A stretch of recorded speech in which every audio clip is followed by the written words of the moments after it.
to give it a second here. All right, we're good to go. Welcome back to Judging Bouncing Balls. Toby is joining us along with guest Sam Hunt today. So, Toby, how are you? And then over to Sam. Doing well. We're good. We're good. We had a long weekend, but a little soccer today. But I reached out to a friend, Sam, I think a week and a half ago, and thought he would be a heck of a guest. Um, Got to slow the questions down a little bit for him, but I think in time he'll catch on, All and right. he'll explain. I think that what Sam brings today is his son just graduated from high school and didn't choose the college path, chose the hockey path, which is a whole different avenue. We talked wrestling a couple weeks ago, and we still don't understand that. But we're hoping Sam can bring some light to the hockey path of where Henry is and what's the goal of his now that he is out of the nest. So, Sam, how are you? Wonderful. No, yeah, it's a bananas thing. I never played hockey. It was not an option. He played at the local rink that was built the year I graduated high school. And so when he was 5, we got him in there and, something to do in the winter, and they had free pads and they had all these like ways to teach him how to skate. And it just snowballed into this, counterculture with people and travel and quite an experience. And he became very good. And at the younger level, they passed the bag around because nobody wants to be the goalie because the goalie's just getting covered, And at some point, he's like, "I like goalie," and I'm like, "You're pretty crazy," which And so he chose the goalie path, and he has thrived in that role.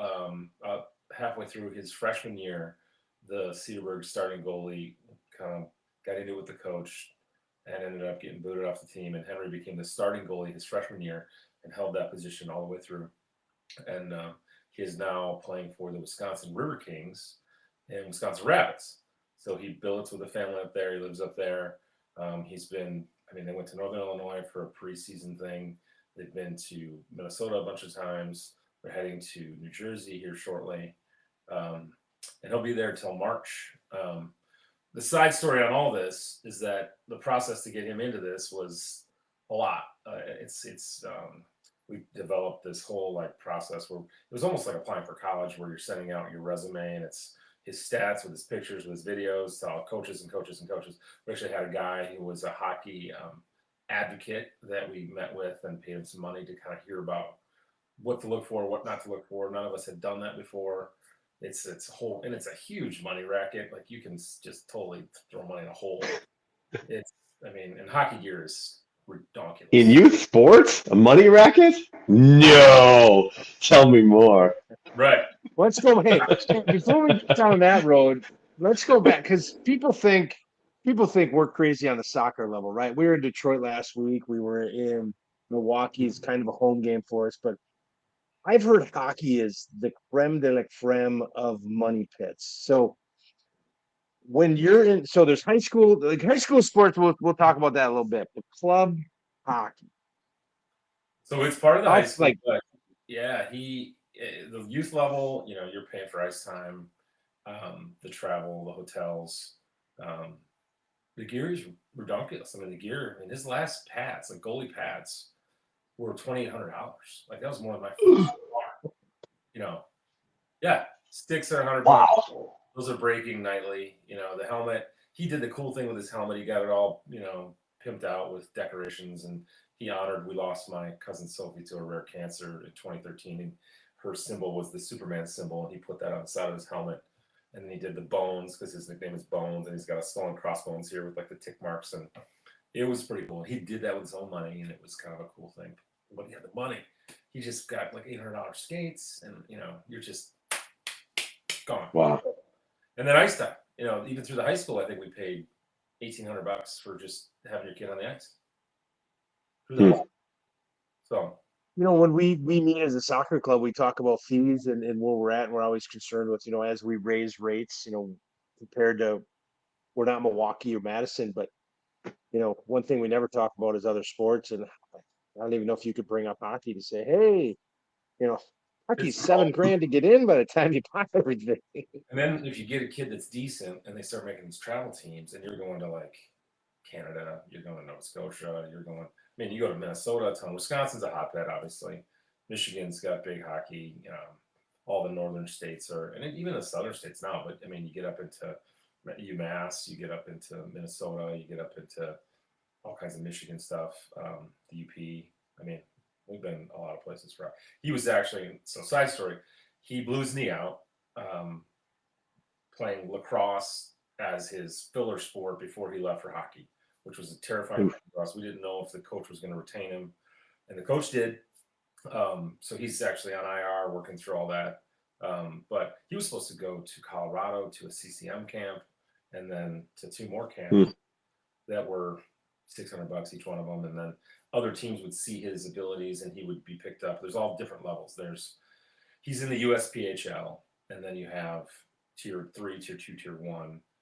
The 2 and 1 don't pay. He's in tier 3 right now. The ultimate goal is to get to play college hockey. So the junior hockey programs are set up to feed college hockey. And so if you're good at football or you're good at baseball, or you're good at basketball, you're going straight from high school to college. Well, with hockey, you're going to go play junior hockey, and you're going to do that for 2 years. And that's where you cut your teeth and you learn to play the game. And that's where you get noticed. And they move you up and you get picked up by other teams. And the whole idea is that these guys sell the idea that we're going to showcase your kid, and then your kid's going to get moved up and hopefully get picked up to play for the Gophers or get, name a good team out there. I mean, there's a ton of them. North Dakota State, Wisconsin's got quite a few. So when you talk about levels, so like around here we have the Gamblers, Madison's got the Capitals. So what level is that compared to where Henry is? Letters USPHL. The Gamblers are NA3. I believe it's NA3. There's a couple different leagues. And you just ultimately want to be in a tier 1 team, which I think the Gamblers are tier 1. And then that's high level. And then from there you get picked up to go to the higher, basically college. And you're hoping to get, a college career out of playing hockey, and then they pay for it. See, that's the part about that hockey that's really interesting to me, because we had Matt Polkamp on from Stevens Point, and the hard part for him is you want your guys to be really good and develop and be awesome, but as soon as they do, they leave your team and they go to juniors, and then they're not helping you anymore. So it's kind of a hard like, as a hockey coach in high school, you're going to lose your best players if they're really generational. They're gone. They may never even step foot in your ice. You got to get a pipeline going. You're right. Like that kind of the kid that they just picked up from the Blackhawks, who's super young, and he's the next coming. Crosby, Gretzky, whatever. I don't believe he's over 18, or he might be only 18. He's very young, and they play young. And some of these kids, you can just see their skill level with how they handle things, size, speed, accuracy with the puck, and that's that side of it. Shooting out. I got a goalie, so my son's 6'3", sniffing to it. He's taking up space, but he's an athlete. He can move. Because you see these kids that are playing goalie, they're like 5'5". They're like, it's not gonna go well. Pipeline easier for a goalie, or is it still full of people and you still got to be really good? Yeah, no. They look at the save percentage. So we had a lot of seniors last year, and Henry, we did not have a good record. Henry took the most shots that the Cedarburg High School has been tracking. It's all about stats, right? Most shots ever by a goalie for Cedarburg ever. He was all conference the last 2 years. His save percentage was in the low 90s, which it's like because when those kids stop that first 2 or 3, shots, and then they're laying on their belly, you're waiting for the defender to come over and help you. And if your defense isn't there, the kid's on his own on an island. So his abilities as a goalie to stop that initial salvo or the breakaway, that's all you can ask of a goalie. That's what you're looking for. Obviously, shutouts are wonderful. He had some real high points in his career where we had some shutouts, and we had some just, we'll go to a shootout, and then he's in there, I just pop in Lipitor, like try not to die on the sideline, watching your kid, just this is the most stress ever, because, you get your kid as a goalie, and you're like just looking down at the ground. But he's a tough kid. He's got that mentality with able to deal with a loss, like you lost by 1, or, they got you up top, or and to come back and do it again the next day and just be like the consummate optimist. He has a real need to protect. He really wanted to go in the military, but he's got a food allergy, so that's not going to happen. I could see him going in law enforcement, which I would prefer not. But You can't go in the military with a food allergy. can't be a I fox. mean, I'm my 40 time is low, so I'm out. No, the food allergy thing, no. Yeah, so like you couldn't, be deployed because they can't worry about what they're going to feed you. Yeah, I suppose. Well, if you're going to, I didn't know. or sell a jelly sandwich and your neck swells up and you can't breathe. They'll just start shooting peanuts at you. So yeah. No, he's living with a family in Wisconsin Rapids, and there's actually another kid that lives with this family that's from Canada. So I think there's 8 kids from Canada. There's a kid from Hungary. There's a kid from Italy. There's a kid from Norway. I mean, it's the United Nations. He's learning how to swear in all kinds of different languages. It's perfect. And we're just hearing glowing reports from him on the experience. They're very busy. Coach keeps him going. The coach is he's from New Jersey. I mean, you totally think mafia when you meet this guy. He's only like 5'6" and his hair's slicked back, but he's got it together and he's very sharp guy.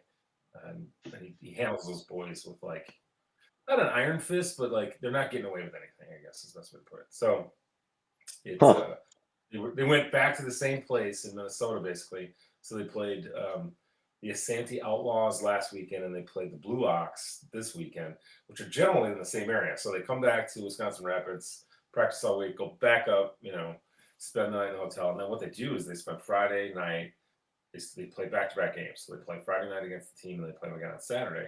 But they don't stay in the hotel Saturday night. They get back on the bus, and they get back at like 3 a.m. So it's pushing them hard.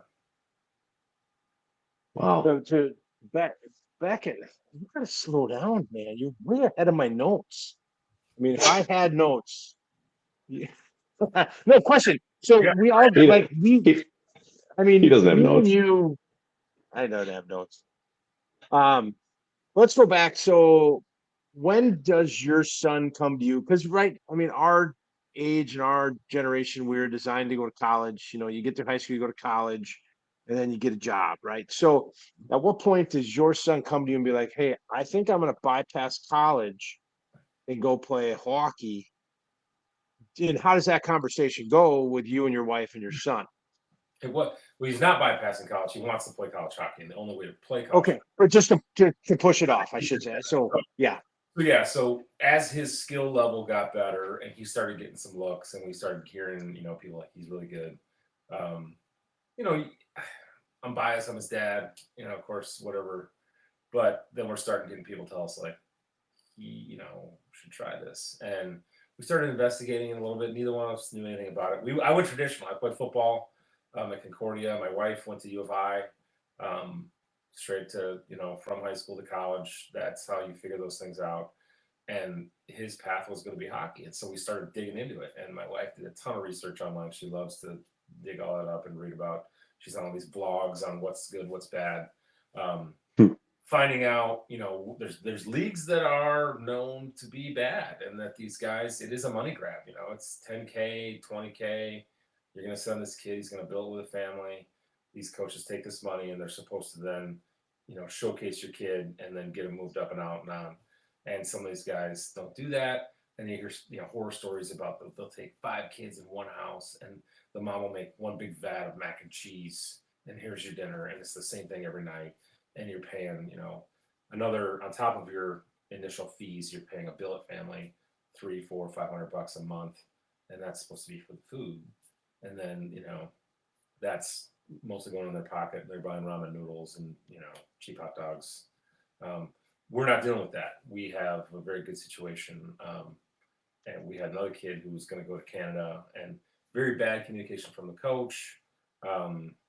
Was not communicated well with how the build family thing was going to work. Traveling in another country, money, how getting back and forth. You got COVID lockdown concerns with that coming around. Yep. So I know there's been huge money moves with leagues that have been bought out because the U.S. has gotten so big with this that, the Canadian running of some of that stuff was poor. So U.S. leagues were buying out Canadian leagues. It can be very convoluted. And then coaching reputations. You got to read about Google reviews on who's doing what for your kid, because you're basically sending them off, to entrusting them with hockey family. So for us, it was a discussion like he didn't have this. I want to be a vet, or I want to be this, or I'm an engineer. I mean, I think he got a 31 on his ACT, which obviously not my genetics. That's mama's genetics. It's okay. I mean, it's fine. It's not better than an 18. But I cheated on the same test to get through college, so let's be clear. He's a very sharp kid, so college was an option, like straight away. But he's like, I want to chase this hockey dream. And then he hurt his knee, and I was like, I don't want him to be my age looking back at his life. Like, I wish I would have done that. I wish I would have experienced that, because everything we're hearing is that he's hanging out with these guys and he's really feeling like he's part of a team, and that he's kind of doing something it's unique. And it's he's taking the gap year at the front end instead of like going to a 4-year span of things, and then like, do I get a master's, or do I go to work, or do I go to Europe and get arrested in Amsterdam? How does that work with school? As far as what? Like, I assume he's like taking some classes online and then he's going to get his GED, or how does that work? A lot of that. There is like a tech school up there, and they say get your GERs out of the way, which are your general entry requirements. They are so busy, and we heard from a kid who's a sharp 4.0 student that they were so busy that he did this last year and had barely any time and barely passed the class with like a C- because he wasn't able to get papers in because he was doing so much with hockey. And so we considered it, and we said, let's see how this goes for the first couple months, because he could enroll that semester, Jan 1 or whatever, after J term or whatever you call that now. So it'd be in January, and get some classes in if he's dealing with a ton of downtime, which he's not. So he's traveling a ton, and they've got them. He's got a little side job up there in the mornings where he works at a golf course, makes a couple bucks, but he's practicing, and part of they have a big community role where they're doing all kinds of community outreach stuff, and they go to the high schools. We went up to they were in the playoffs, and they had 900 people at a hockey game. For us, was like, unless you're going to NHL or going to like the Admirals, which is a big deal, that was a lot of people. And they lower the lights, and they got the dry ice with the smoke, and then these little kids come out with lightsabers lit up and the flags on them, and then they introduce the players, and they're signing autographs after every game. I mean, it's counterculture stuff. They're like little celebrities up there. There's a local restaurant that supports them pretty heavily, and he said they went there for their first like team breakfast, and they went to pay. Okay.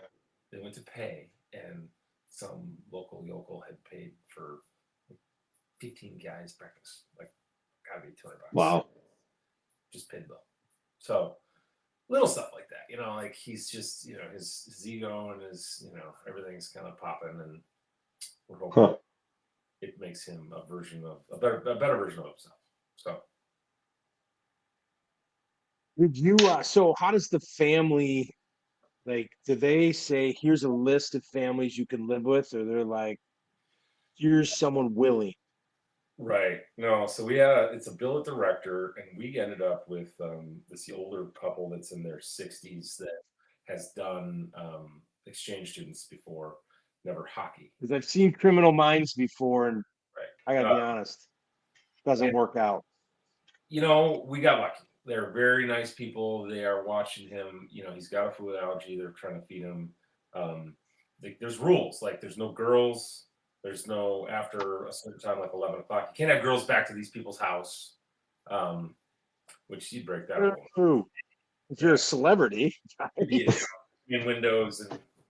And he's got a nice Hyundai Santa Fe with a hatchback. He could go parking by the water tower.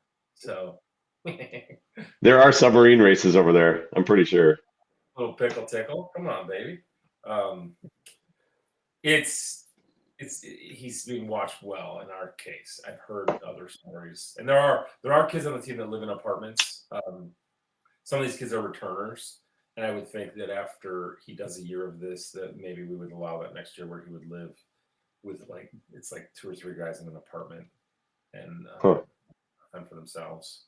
Um, it's like college. But it's hockey. That's all it is. All hockey all day, every day. The smells are fantastic. I mean, with rugby, we didn't have a locker room per se, but if you went into like a football locker room, there was always that funk that you would hit with your face after you walked in about 2 feet. Without Hockey pads are unbelievable. oh, I can't even. Unreal. Like we would close his bag for the season at points in time, and you'd open that thing up when the season was going to start again, and it was just the most rancid, disgusting, like a wet towel on your face smell that you would have to power wash. It's like you put a corpse in there. It's horrible. So bad. It's bad. So Sam, Jeremy's daughter is a sophomore. She plays hockey. Now, Jeremy, I don't know if there's any avenue for female hockey to do this, but would this be in Amelia's future? If she was really serious about it, yeah, I know there are girls like we have one right now for Spash that I wish she would play, and we had one last year. So actually that'd be two that are out out east doing very similar thing. I would guess you'd call it juniors, and then she just actually got a full ride offer to Penn State. So I mean, she's paid off for her. But yeah, I mean, it's similar. I don't think it's as common, but it's similar. Yeah, no, it's Wow. a moneymaker. I mean, the equipment is expensive, the ice time is expensive, but then the event it's a big thing. There's people that come out for hockey. Wisconsin and Minnesota and Michigan are all cold weather states, so you get to a month past where we're at right now, and everybody's inside, and it's dark at 4:30, and you're like, "What are we doing tonight? We're gonna go watch hockey," and it is like. I've seen mild mannered mommies that just lose their shit on people and scream and yell, and people get kicked out, fights. I mean, we were at a game, and Toby knows my sister. My sister's a girly girl. She's coming to see her nephew play, and the family was in the crowd watching the game. She's not watching any of the games. She's talking to my wife. She's talking to the kids. She's talking to my mom. Anybody but watching the game.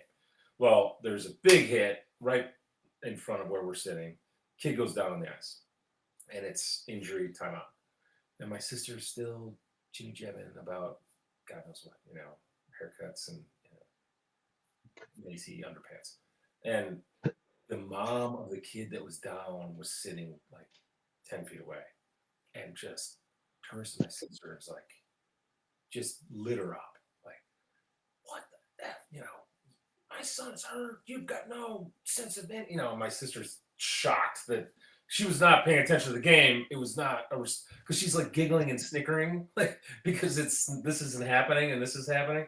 And I didn't have to intervene. There was no fist thrown, but the snake tongues that can come out at a hockey game are, I mean, it's intense. That's all I can say. Oh yeah, it is legit. It's a lot crazier than lacrosse, right? I mean, because nobody knows the rules on lacrosse. Well, yeah, lacrosse is so confusing, and the girls' game and the boys' game, and where throw the ball out of bounds. They get it again? It makes no sense, right? And we did all the lacrosse stuff. You're in that confined area with hockey, and then you got the glass, and people are pounding on the glass, and the things people think that they can say out loud to referees and coaches and other players, and yeah. I mean, over the years, I've just seen some parents that have just lost their effing minds. And then like help walk kids to cars because kids would get targeted because they had a penalty that went sideways and some kid got checked real hard, and then parents took it personal, and they're threatening kids as they're walking off the ice, or kids are in the penalty box and parents are like, "I'm gonna fucking kill you," and you're like, "Really?" Like, so there's that dark underbelly of all sports. You guys have talked about all kinds of sports, but hockey's got a gleaming, version of that. That's true. With him being a goalie, So he doesn't get to sit without the box ever. Stuff like that. I yelled at because I called the AR by his first name.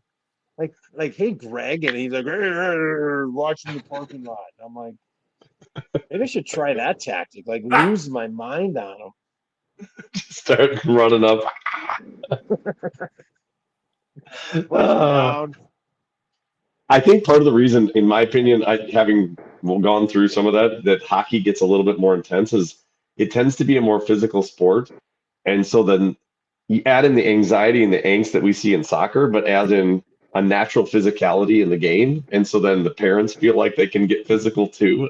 And because there's that separation, then it instantly turns to whoever's in the stands. It's like you can't get to the fans or the players. So it's like your anger instantly goes to whoever's next to you.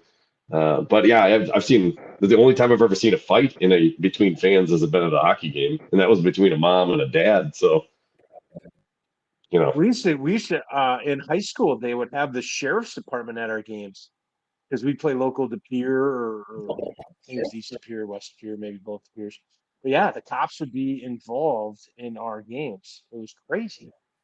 yeah, Great. We lost Sam for a minute until he's trying to log back in.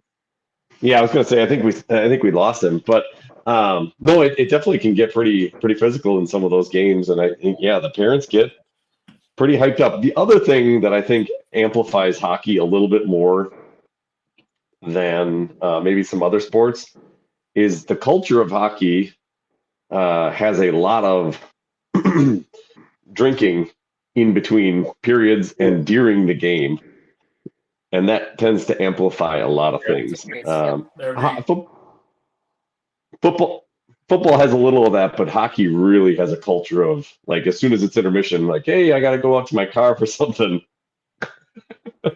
Isn't that the truth though? Do they still? Sam, can you hear us? No, that would be a no. In high school, we could go out to our cars. I'm not saying what happened, but you're right. Do they still allow people to go out to their cars? They do not allow students to leave. If a student leaves, you're gone. You're done. But an adult, let anybody leave. I'm just saying. I know that does happen where especially in the club league for high school, we don't let the students come and go. But for parents, they can come and go, and that's often the case. Is you've got stuff sitting in the car, and you are partaking during the game. So it's a 10-minute intermission. Boom, they bump out. 5 minutes later, they're back in. They're juiced up and ready to go. That's so crazy because there's not another sport out there that lets you leave the facility. That must just be like a hockey thing, and then if you change it, everybody gets mad at you.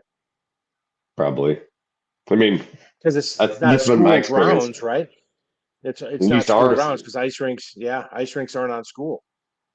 Typically not. Now there are some schools that have them on school grounds, but ours is not. And so I know people do leave and go do that. I mean, I will not name names, but no, but they shouldn't anymore. We're past that in society. You'd think. But so I do think that adds to the atmosphere on hockey being a little bit more aggressive. You got people who are a little bit more amped up and they're a little intoxicated. And so that leads to some issues, right? Tempers start to flare, things start to happen. Yeah, speaking of, before Sam gets back on, we get back on hockey. We played a game today and it went sideways, right? I mean, we played 15 minutes of soccer and we had 8 shots on goal. Now we missed all 8 and their goalie had some great saves. But then, it was 14-0 at the end of the day. And there was one parent for the Milwaukee team that just wasn't having it. I mean, he was chirping about everything until his wife showed up. It was so great. His wife came over and leaned in his ear and chewed him out. And he just sat there. And then she went and sat 2 chairs down and he chirped again and she gave him the look of death. It was so great. It was pretty funny. Not that we've ever been there. No. I mean, yelled at, yes. Paid attention to it, no. But man, you said sideways. I don't even think it went there. It went straight down. It was It was ugly. I was telling you, and I told Sarah when I got home. I'm like, I don't think I've ever seen a game at this level where that had less effort. I mean, it was actually kind of sad. It just it wasn't representative of the league. It wasn't representative of what soccer should be or what anything at this level should be. I mean, it's just I was very disappointed. It's one of those things. Is like, Yeah. boy, did we lose Um, everything over on the other side too? Because I still see Sam on our Facebook stream, and I don't see I'm him watching here. the I'm watching the live stream, and it's just me and you. Oh, No, I got it. no, for the love of God, where do you live, in the woods? Evidently. Sorry, boys. Did you switch to your phone? Yeah, no, this old computer's probably got a lot of naughty movies on there for my sons, if you know what I'm saying. Is Ah, it a unbelievable. Commodore 64 with a floppy disk, or what are we doing? Very likely. Very likely. No, it's worked pretty Toby, good, but it's gummed up with God knows what. So I'm back. I think Toby's used to working with a floppy disk for his computer. Yeah, I wouldn't even want to guess as to what's going on at your house, right? Worry about my house. This isn't about me, sir. Um, no, we were talking. We had a soccer game today, and it was a team out of Milwaukee. And it was the worst effort we've ever seen. We beat them 14-0, and we could have beat them by 20. And So we're not playing rec soccer, right? I mean, we are at a high level, and it was bad. Yeah, it was really bad. they just showed up with bad skills and you guys smoked them, or coaching, or what? Well, I think what part of it is Go it's their ahead. B team. Yeah, I mean, part of it's their B team. They have a lot of players, and I think they just decided to send up B team. That's my first observation. Toby, add to it. Yeah, and at one, the effort wasn't there. I mean, we had one girl take a soccer ball and run like 70 yards without getting even challenged, and just kick it in the bottom, like in the back of the net. So And she barely moved. She barely weaved. I mean, she was just like right down the middle of the field and just scored. And this is a level of soccer where you're paying for this and travel's expensive and there's, So yeah, I mean, we travel within the region. I mean, they're playing teams from all over. It's when you not, see teams like yeah. that, it baffles the mind. It's unbelievable. And that's where my wife was like, there should almost be a rule where it's like if you're going to send teams like that. We were looking at how they've been scoring against everyone in the league, and I don't even think Joe said they scored a goal yet. The best they've done is 5-0. So What it's part like of Milwaukee were they from? SC Wave, South wherever that is. Central. South Central Milwaukee? No, it's a really good club. They have The wrong It side. is. yeah, and Beverage they have East. another team that supposedly we'll see on next Sunday for State Cup. That is the GA, which is girls cat. Soccer's so bad that it's every year they add like a new club. Like last year we were Club B Club, and now we're E64, and then you go GA. Oh, Joe said they're from Waukesha. So what does that tell you, Sam? Yeah, well, Waukesha. So Yeah. Yeah. So anyways, it was just not a good effort, and I think it snowballed very quickly. There was also a point late in the game where we had a player literally jogging. I mean, she must have been going 50%, and she was still beating them down the field. And I'm like, I don't know. At that point, I don't even know what you do if you're. My daughter said that they said that really tone the effort down at halftime, and it's like, I don't know. That's just not the type of soccer you should be playing at this level when you're supposed to be developing girls for the potential college or the next level, and you're telling them at halftime to tone their effort back so we don't throttle the other team. I mean, come on, that's ridiculous. That's not good. Yeah. No, we But battled. one thing. Go ahead. Well, I coached a lot of football, and a lot of that generation came out of the everybody gets a trophy situation, and the coddling and the not being pushed hard enough, and then why don't I get to play as much as Johnny, who's twice as good, and there's that balance of getting them on the field and getting them to play, but then moving them up so that they challenge themselves and work harder, because you don't want kids that are just feeling like they have to be there or mommy's making them go, or And there's a Right. level, it sounds like you guys are at, where you kind of weed out the kids that are just being forced to play, and that, this is a choice they're making as well.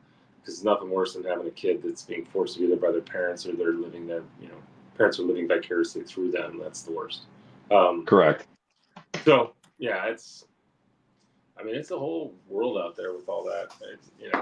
Seeing coaches that are quality and really see how to coach the game the right way. And then kids that get it, Yeah. is dealing with a whole new generation of kids, right? I mean, I know, Toby, your kids are perfect, but mine are. Speaking of kids, I had two daughters, and Sam early on in my parenting career would make fun of me because he had two sons, and then lo Yeah. and behold, Sam had a Got one by the daughter. goalie. Yeah. She's the only one that's going to take care of me when I get old, though. So Harlow's 8, going to be 9. She has absolutely no fear of boys. She's swinging from her shoulders at their nuts on a regular basis. But she's not sporty yet. We tried like hell to get her to play some basketball and try to get her to play some hockey. She has no interest in any of that at this point, but she's 8, so that could change. We have a topic here in a little bit that we're going to discuss at the end of the show that you will enjoy, because it will involve you in 6 years. Oh boy! But I wanted to go back and kind of explain how we met. We both transferred into UW Milwaukee, correct? I mean, you didn't start. You started. Yeah, no, I played football and baseball at Concordia my freshman year. And you got thrown out, right? You were asked to leave. Evidently, there's a religion going on at that college. So yeah, the football dream ended, and I transferred to UWM, and still trying to be fit down in the weight room, and they plucked me to play rugby. Because that's didn't you miss our first game? That was the jail thing, wasn't it? Okay, you gotta. I gotta be honest. So we play a game, and I had it. I don't know many people because I also transferred it. And we're playing, and we're like, all right, well, I don't know, we probably lost because we weren't very good back then. But I'm trying to see Sam, like, because in rugby you have a game, and then you invite the other team to your home bar, and you have a party. So whoever it is, you're like, all right, our bar after, and you could be 18, you could be 30. It's like, just come and drink beer at our bar. Yeah, you So host. You beat the crap out of each other, and then you host them. Right, and you go arm in arm with them and drink beer with them. So it's kind of a cool sport. But I just saw Sam walks up in his street clothes, and I'm like, hey, thanks for the effort today, right? Like a little help. And he's like, well, I gotta tell you, I was in jail last night. Whoops. No, UWM was a lot of fun. I told that cop to go pound. I was just peeing outside a party, and I thought it was a buddy yelling at me from the street, and it wasn't. And I was peeing my name on the side of some house, and he said something, and I dropped an F-bomb at him, and I thought it was my buddy, and it wasn't. And he said, what'd you say? And I said, you heard what I said. F you. Well, shortly thereafter, I was wearing the bracelets. And, Ooh. Yeah. So I didn't make that game. That's not a decent exposure, is it? I don't know what it was. I think it was public intoxication. Is what it was. Okay, that's good, because I've heard the other one can kind of get weird when they can, which can put you on lists and stuff like that, which is not good. Yeah. No, you don't want to show your parts in public if you can. Okay, so that's a couple of those. My favorite Toby story. So if we're gonna drop stories, my favorite Toby story of all time. So we go up to Stevens Point, and we're playing in their version of Winterfest. And it's on the ice, and there's this bar out in the middle of nowhere. And Jeremy's from Stevens Point, so he's heard of Arctic Fest. And that bar. It was out in Rusty's. Yes. Rusty's. So good place. We go up, and we got like 8 guys in a hotel room, and we go hard all night. And I think we got kicked out of the tournament for fighting our own selves, actually. That was the kind of team we were. Well, it's the morning. There's pizza boxes all over the floor. You can't move. It just smells like one big fart in this room. And I got to go to the bathroom. And the door's closed and the shower's running. And I'm like, Toby's in there. I'm like, hey, man, come on. Nothing. Silence. And then, I'm like, all right, I'm just going to go in and pee. He's doing the thing in the shower. So I go in and I'm peeing. And, when someone's in the shower, you can hear the water being splashed and moved around. And it's just this running faucet noise. Like there's nothing, right? And I'm like, is there anybody even in there? So I still see a therapist for this because I lean the curtain back. And big boy there is laying in the bottom of the tub, buck naked, with the shower just running on him to recover from the night before. And I saw that with these eyes, and I want to take a pencil and just jam it in there. True story. So yeah. So we go from there to the fields, right? And we each had driven our own cars up. Yeah. To point. And I had to move Sam's car or something. And I remember turning it on and moving it, and then I turn it off, and I locked his keys in his car, and he's like, where are my keys? And I'm like, I don't know. So we go there hanging in his car, and he's like, well, what am I gonna do? And I'm like, see ya. I got no idea, but I gotta get going. I ain't right out of town. Which also reminds me of the time when you say, hey man, could you give me a ride to the airport in my car? Because you don't have to use gas. I'm like, yeah, no problem. So we jump in his crappy car. I think you called it the Missile, right? So we get in the car. We drive down. Something it was terrible. like a Cutlass, something. Yeah.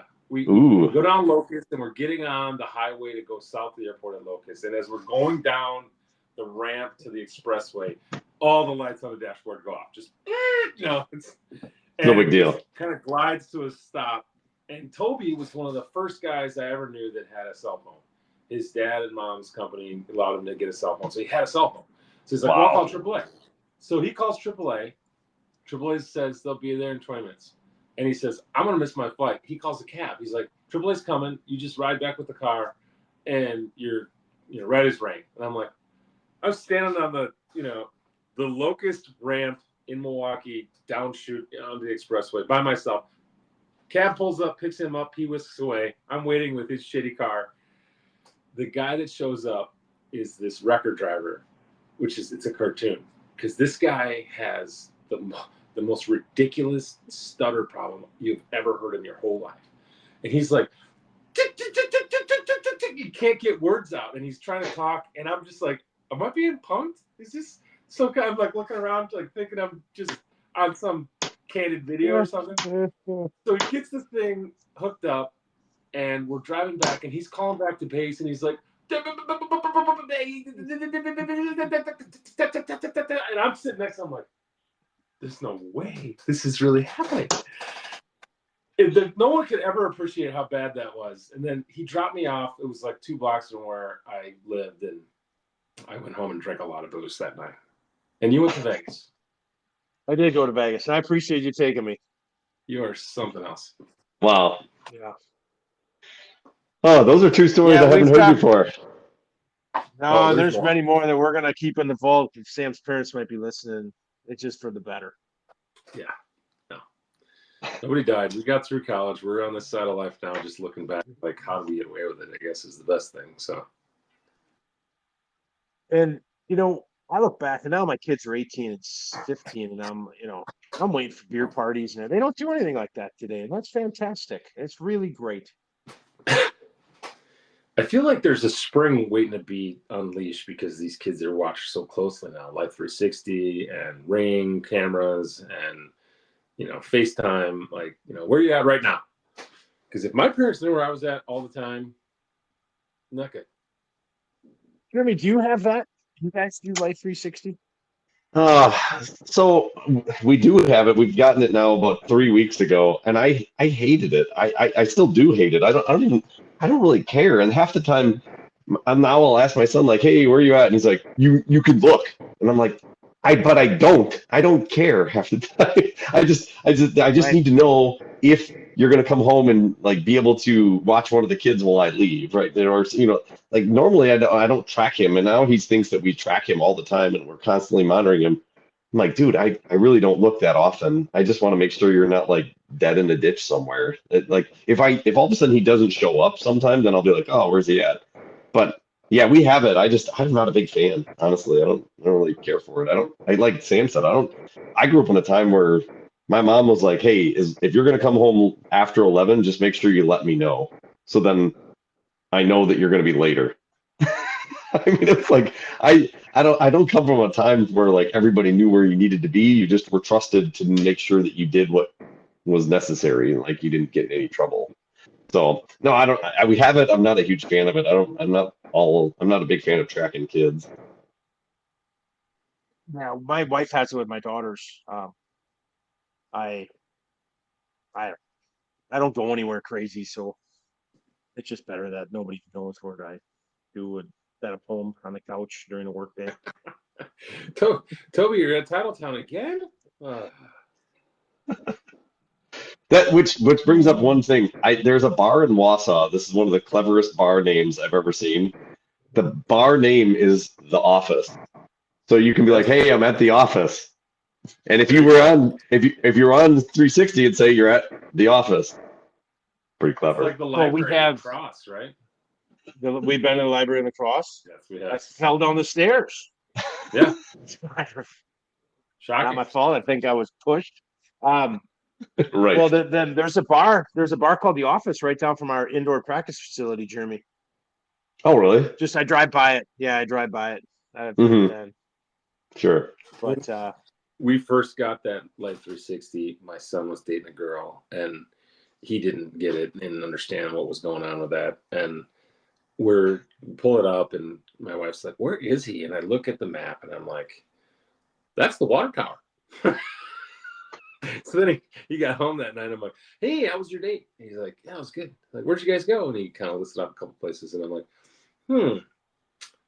"Well, your mom pulled up the thing and showed you were kind of at the water tower." He turns like 14 different colors, shades of red. He's like, "Yeah." I'm like, "Hey, man, just be careful." So totally busted. That's hilarious. Yeah, that's probably one of the things I worry about is that I'm gonna have to have this difficult conversation based on what I saw, and then it's like, yeah, I was stalking you, and now we got to talk. Right. Now Yeah, we gotta open up the can of worms that I don't need to know about because right. kids are gonna be kids. I mean, they need to have experiences. They need to make mistakes, and hopefully not big ones, but failure and mistakes are wonderful teachers. I mean, Yep. you gotta Agreed. learn by doing sometimes. And Yep. sometimes that's fighting.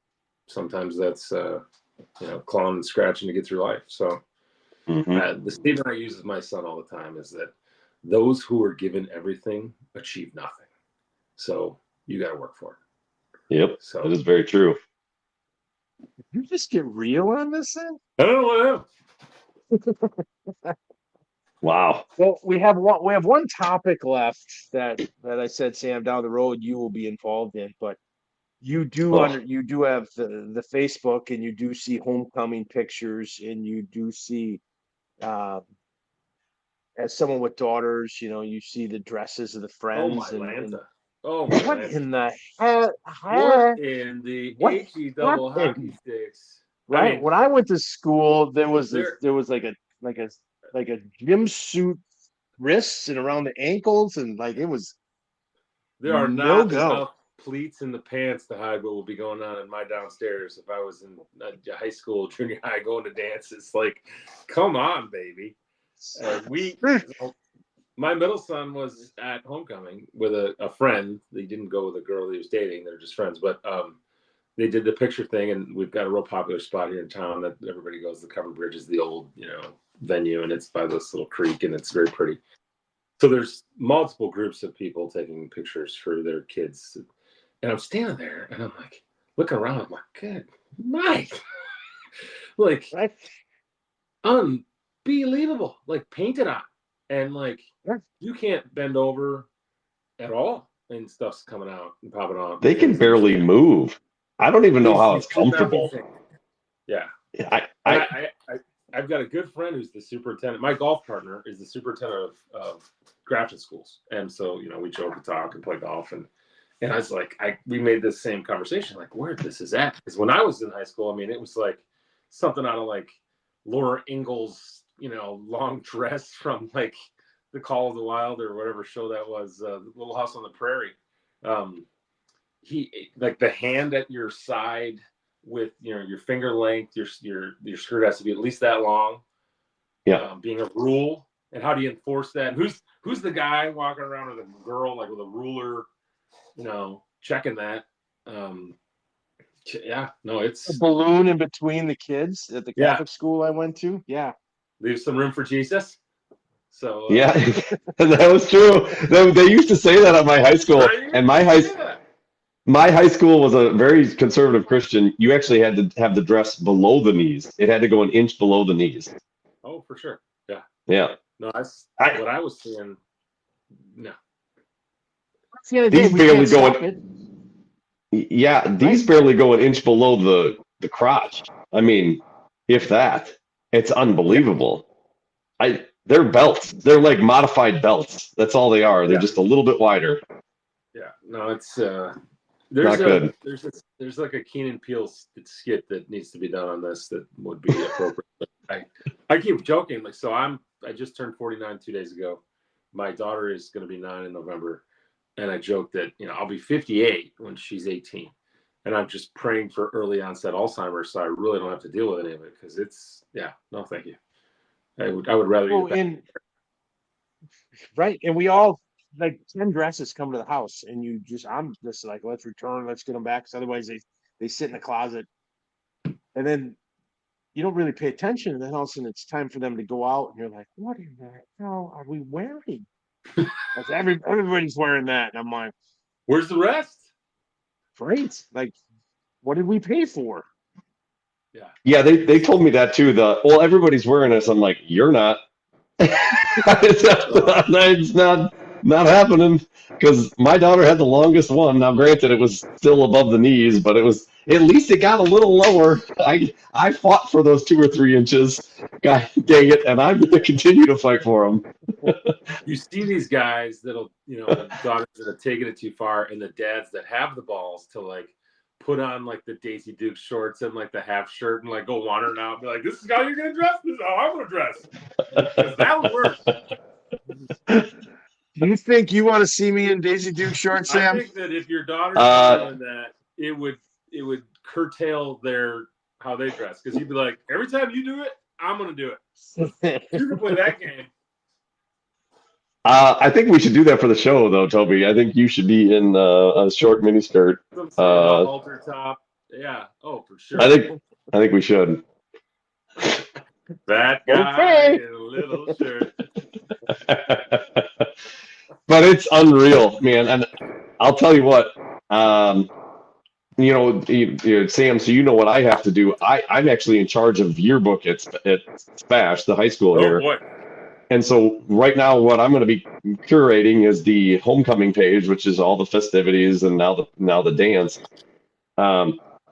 It is without fail, every dance I have to go through the pictures first and make sure that nobody's undergarments are exposed in the yearbook, and I have to delete all those pictures and make sure that they're all gone, because inevitably I have to then open those pictures up to the students. Lord knows what could happen if all of a sudden one of those gets screen grabbed. And so then I feel like just a total creep, because I have to go through here and I'm like, delete on my school computer, like trying to get rid of this stuff as fast as humanly possible, because we're just out there just snapping pictures. And a lot of times these people don't realize how their like skirts are working up. And it's unreal. It's a really uncomfortable situation. You feel like it's bad. I don't like it at all. I have more I would love my phone, than my parents ever looked at me. And the things you can catch with these cameras now, because you take so many pictures, you don't even, there's no accountability. Like waiting to take a good picture because you have actual film and you're going to blow through the 36 pictures quickly, and you're waiting for the best shot. You're just fire, and then you go back and you're looking. Yeah, they're just holding on the button. You catch them and you're like, what the hell is that? Yeah, no, it's bad, and I swear I delete so many pictures. I just am going through like just get rid of this stuff. I don't like it at all, man. I want the dresses to be touching ankles at this point. Well, the mom jeans did come back. We are seeing the mom jeans, and which is amazing to me.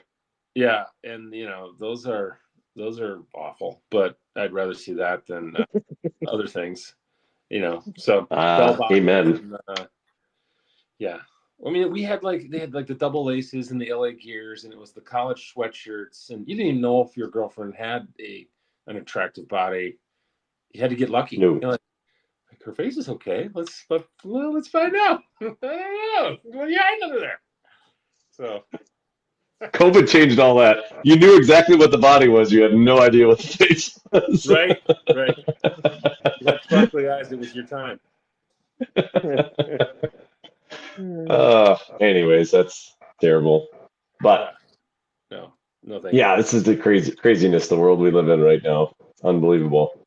I'm just glad that Toby and I didn't have to grow up in a time when the men were expected to wear skinny jeans, because that would have been just awful. Well, I mean, I got it. I mean, legs like mine should be shown. My issue is I can get the skinny jeans on it, just muffin top over the top kind of fails. You ever see the picture of like the Boston Terrier that's like standing on his hind legs and like going up at something, and so they got those little itty bitty legs, and like this is what men look like in skinny jeans. You have to really realize that. Right. Oh, hey, there's go ahead, Toby. There's a good video by Will Ferrell. He's on Jimmy Fallon. Jimmy Fallon. You can Google tight pants. It's very good. You'll enjoy it. Yeah, I've seen it. It's isn't it with Justin Timberlake? I got my tight pants on. Yeah, I think so, something like that. But yeah, if you haven't seen it, Google it. It's a good time. You'll enjoy Val it. Kilmer in it. One of your future podcasts should be like a tour of Toby's closet. That might be fun. Oof. Look at all your horizontal striped shirts. Vertical make you look chubby. You know that. I get those at Kohl's. You got those Hagar stretchy pants? That's good stuff. No. He does. Yeah, you do. Anything else about hockey or Henry that you Yeah. gotta let me know when he's playing, because I'm gonna come watch a game and Yeah. I'll drive over to Rapids. So he gets looked at here early November, and he's training with the team. You know, he's running stairs and he's working out, and we're hoping to see him on the ice in December, and then he'll play through March. And it's the end of the season will be the telltale sign. The goalies on the team they're fine goalies. Size-wise, Henry's larger than all of them, and so half of that position is being big, and he can move. He's got more athletic ability in his pinky than I have in my whole body, but we're just gonna wait and see, and as this develops, we'll keep in touch with you, and yeah. Well, hey, I mean, there's 4 goalies on the team. Let's trash the other 3. What's wrong with them? Well, and it's not even the thing. So they lost their first game. Here you go. So we put 70 shots on the team we were playing, and we scored. We came back and tied it up, but they put only 24 shots on our goalie, and they scored 4 goals. So the game ended 4-4 tie. We lost in the shootout in the first game. Second game, the goalie put up a shutout, and they started a different goalie. And then the third game, we were gone. I don't even know the score of that one. And then last night they won 3-1. So, I'm obviously crazy biased because my son is, who he is. And so when you watch these other goalies, my critique of them is just some of their moves are not as sharp as Henry's might be, and because of his size and ability, and sometimes how a goalie takes on a skater. Some goalies like to retreat back into the net, and if you go out at it, right, cut down those angles. Yeah. It's technique stuff. So I think he's got a bit of chance to start for this team when he gets going here. So, well, that's cool. That's awesome. Yeah, I see they play a lot on the road. They don't have a ton at the Southwood County Rec Center. They play their first home game is not till November 9th or 11th or something like that. They have 18 home games. So we'll see some games. They go out to New Jersey, which is crazy. That's a big trip. That is nuts. Do you drive? Yeah, everything's by bus. So gotta learn how to play euchre. So that's learn how to do a lot of things. Long bus ride. Right. Totally. Good for them. You're young and crazy, stuff up your nose, and here, do this 5-hour energy in your nose. Let's see what happens. So we've all taken those bus trips. Honestly, I remember in high school, those are fun. Those are fun bus trips. So In rugby, we drove ourselves. We did, which was Were bananas. you with me in the back of Keith Terry's Volkswagen van on the way to Platteville when we drank a case of warm, like Rhinelander beer? Oh, it's fantastic. I still see Keith every once in a while. He's a great guy. Say hi. He's a good guy. Yeah. Isn't it funny You know, though, it's- as you grow up with kids though, like I was never a soccer guy. Soccer and me just didn't get along. And now that my daughter plays soccer and tennis, I'm completely entrenched in the knowledge, like trying to learn the game. And me and Jeremy broadcast our daughter's soccer games all the time. Now we talk dumb, and I threatened somebody today on air. Probably not smart. Jeremy slapped me. Jeremy assaulted me today. Permission to touch. No permission to touch, Sam. He did not have permission. But He did not consent. But even you in hockey, right? You were a hockey guy growing up. I mean, you watched it and you knew about it, but now you learn pipe to pipe, and you learn, the like the you were lingo, just down. explaining the bringing the guy down and how you walk him in, and it's just funny how we live. We're like my dad. You playing baseball today? Good luck, kid. And then I got to ride my bike to the park. We're super immersed in it. You're right. I think tech has gotten a lot to do with that, and constant communication, and it has become, it's so in your face. You can't get away from it. There's an app for it. There's constant tracking of stats. There's, we can watch replays left and right. We had VHS tapes on your shoulder that your dad had to take a video, and then you had to go home and like put it in and stop it at the right spot. And maybe they had a beta or to actually watch a highlight was a task in and of itself. Whereas you can be like, oh, I got it in my pocket. Here. Right. It's just a whole new thing. So access to hundreds of hours of whatever. Yeah. It's unbelievable. Yeah. I remember going to my high school football coach's office and seeing just the racks of film that were from years past. And 8mm. Yeah, bananas. My dad actually got a hold of all of the local radio broadcasts of his games for high school from when he was young. Oh my gosh. They had real good teams, but those guys are doing play-by-play. They sound like Howard Cosell, and you hear your name from when you were 18, scoring touchdowns. He went to Guilford High School in Rockford, Illinois, and he got them all. And he listens to them in the car. He listens to his old high school football games in the car, which is that's cool. The coolest thing. That is really cool. Nostalgic. So. I could listen to my football games. My name wasn't announced a lot. Hidden talent. And guard and tackle. And the guard of the bench. And the guard at the end of the bench tackling when it comes out of the water. I was left out. Left out. Oh, that's awesome. Well, we appreciate you coming on. We pushed an hour and 3 minutes. I mean, these things go by fast, and we appreciate the insight on the hockey, because we talk so much soccer. It's fun to. We've tried wrestling and now hockey. We've had lacrosse coaches. So yeah, we appreciate you coming on. Anytime, man. Be happy to come back. Perfect. Well, you hang on here. I didn't say you were coming back. Wow. I know. Wow. Just hang on here. Yeah. Don't hang up though, because this thing needs to upload as soon as we're done. So. Yeah, let me know when Henry gets on the ice. Right in Jeremy's backyard. I'll entice him over. He's got an ice cream truck too. You can bring it over to sell ice cream. Yeah. Yeah, in February. That'll go over well. Yeah. Real quick, when you lost contact, we were talking about how hockey.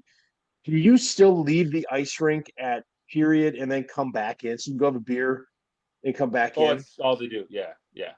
The one that just blows my mind. There's one in Wanakee where there's a brewery like next door. Yeah. And so you walk. Yep. And you walk over there and get cocktails, and then you come back. And we always did it in the parking lot, and we got in trouble from the AD. He called the Mequon police to come, and it's all adults out there. The hockey rink is the local rink. It's not part of the high school. It's not owned by the high school, but it's a high school event. And he got all squirrely about that. And we're like, you know what? I'm 47 years old or whatever at the time. I'm like, I don't need to be carted by a cop in the parking lot. And like, they had a rule at this rink where we can do that, but they don't.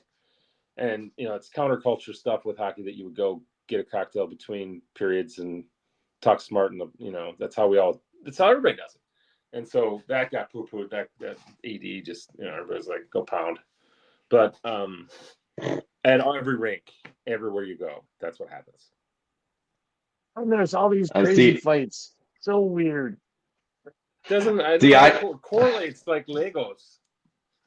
See, I'm the AD at the hockey games, so I don't even go out into the parking lot. I manage You gotta what's know in not front of to. me. Yeah. I have no idea what's That. happening outside the walls. Didn't see that. Yeah.